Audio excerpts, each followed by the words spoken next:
સરકારી તેમજ પ્રાઇવેટ જોબ્સની માહિતી માટે અમારી આ ચેનલને સબસ્ક્રાઈબ કરો.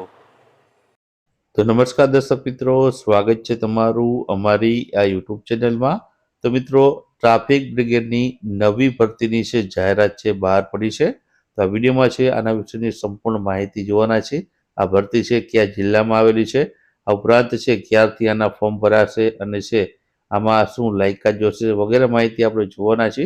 તો વિડીયોમાં છે અંત સુધી બન્યા રહેજો અને વિડીયો પસંદ આવે તો વિડીયોને લાઈક કરજો અને વિડીયોને તમારા મિત્રો સાથે અવશ્ય શેર કરજો. તો ચાલો વિડીયોની આપણે શરૂઆત કરીએ. તો અહીં તમે જોઈ શકો છો, ભાવનગર જિલ્લામાં ટ્રાફિક બ્રિગેડ માટેની ભરતીની છે જાહેરાત છે બહાર પાડવામાં આવી છે. ભાવનગર જિલ્લામાં મહાનગરપાલિકામાં મહુવા, પાલીતાણા, વલ્લભી, સિહોર અને ગારિયાધાર નગરપાલિકા વિસ્તારમાં ટ્રાફિક સંચાલન અને નિયમન કરવા માટે છે પોલીસને મદદરૂપ થાય તે માટે ભાવનગર ટ્રાફિક એજ્યુકેશન ટ્રસ્ટ દ્વારા છે માનદ વેતનથી કરાર આધારિત ટ્રાફિક બ્રિગેડ સ્વયંસેવકોની ભરતી કરવા માટે છે વેટિંગ લિસ્ટમાં રાખવા માટે ભાવનગર મહાનગરપાલિકા તથા મહુવા, પાલીતાણા અને વલ્લભી, સિહોર, ગારિયાધાર નગરપાલિકા વિસ્તારના લાયકાત ધરાવતા ઉમેદવારો માટે અરજી મંગાવવામાં આવેલી છે. અહીં તમને 4 અલગ અલગ છે જે છે નગરપાલિકાઓ અને મહાનગરપાલિકાની માહિતી આપેલી છે. ભાવનગર મહાનગરપાલિકામાં ભરતી છે, વલ્લભી અથવા તો સિહોર નગરપાલિકા વિસ્તારમાં, મહુવા અથવા તો ગારિયાધાર નગરપાલિકા વિસ્તારમાં અને પાલીતાણા નગરપાલિકા વિસ્તારમાં જે છે ટ્રાફિક બ્રિગેડની ભરતી છે.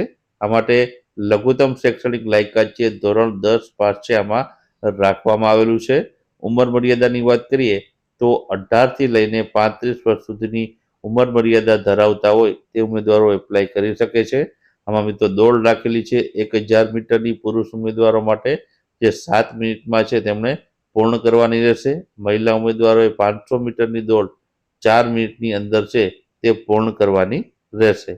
ઊંચાઈની વાત કરીએ તો પુરુષ ઉમેદવારે 162 સેન્ટીમીટર ઊંચાઈ અને મહિલા ઉમેદવારને 155 સેન્ટીમીટર ઊંચાઈ હોવી જરૂરી છે. પુરુષ ઉમેદવારના વજનની વાત કરીએ તો 50 કિલો વજન અને મહિલા ઉમેદવારનો ઓછામાં ઓછો 40 કિલો વજન હોવો જરૂરી છે. આ સાથે સાથે 2 વ્હીલર લાયસન્સ ધરાવતા હોવા જરૂરી છે. ઉમેદવારની શારીરિક ક્ષમતા ધરાવતા હોવા જોઈએ. આ ઉપરાંત છે ઉમેદવાર સારી ચાલાકીનું પ્રમાણપત્ર જે પોલીસ સ્ટેશન પાસેથી મેળવી અરજી સાથે જોડવાનું રહેશે. આ ઉપરાંત ટ્રાફિક સેવક, હોમગાર્ડ, જીઆરડી, એસઆરડીમાં ફરજ બજવી ચૂકેલ વ્યક્તિઓ અરજી કરશે નહીં. આ માટે તમારે મિત્રો ઇન્ટરવ્યુ માટે જવાનું રહેશે. ટ્રાફિક તથા સામાન્ય જ્ઞાનને લગતી ઇન્ટરવ્યુમાં છે માહિતી પૂછવામાં આવશે. ઉપરાંત પસંદગી શારીરિક દોડમાં પાસ થયેલા બાદ જ ઇન્ટરવ્યુ માટે મેરિટના આધારે બોલાવવામાં આવશે. એટલે પહેલા તમારે શારીરિક કસોટી પાસ કરવાની રહેશે, ત્યારબાદ તમને ઇન્ટરવ્યુ માટે બોલાવવામાં આવશે. ઇન્ટરવ્યુમાં છે તમને ટ્રાફિક અને સામાન્ય જ્ઞાન પૂછવામાં આવશે. ત્યારબાદ આગળ મિત્રો આના વિશે વાત કરીએ તો ભરતીનું સ્થળ ક્યાં છે, તો પોલીસ અધિક્ષકની કચેરી ભાવનગર ખાતે છે ભરતીનું સ્થળ છે.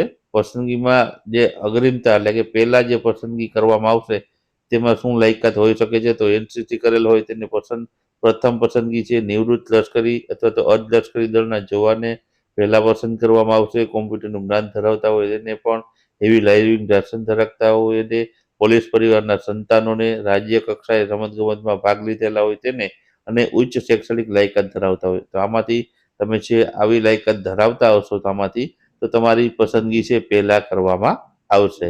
ત્યારબાદ આગળ વાત કરીએ તો કેટલીક સૂચનાઓ આપેલી છે તેના વિશે વાત કરી લઈએ. તો 19/1/2026 થી 25/1/2026 સુધીમાં ટ્રાફિક એજ્યુકેશન ટ્રસ્ટ ટ્રાફિક શાખા કલેક્ટરની સામે ભાવનગર ખાતેની કચેરી સમય દરમિયાન તમારે છે અસલ ફોર્મ જાતે મેળવી લેવાનું રહેશે અને 31/1/2026 સુધીમાં તમારે છે એ ફોર્મ ભરી રજૂ કરવાનું રહેશે. સાથે તમારે જે છે જે માન્ય ઝેરોક્સ વાળું ફોર્મ માન્ય ગણાશે નહીં, એટલે કે તમારે ઓરિજિનલ ફોર્મ છે તમારે રજૂ કરવાનું રહેશે. ઉમેદવારો છે સ્થાનિક મહાનગરપાલિકા અથવા તો જે છે તેના વતની હોવા જોઈએ અથવા તો 8 કિલોમીટરની વિસ્તારમાં ત્રિજ્યાવાળા જે છે રહેઠાણ ધરાવતા હોવા જોઈએ. જેના પુરાવા તરીકે રાશન કાર્ડ, ચૂંટણી કાર્ડ, આધાર કાર્ડ, લાઇટ બિલ અથવા તો વેરા બિલ જે છે તમે રજૂ કરવાની રહેશે. 2 આધાર પુરાવા તરીકે અસલ તથા તેની નકલ 2 ફરજિયાત સાથે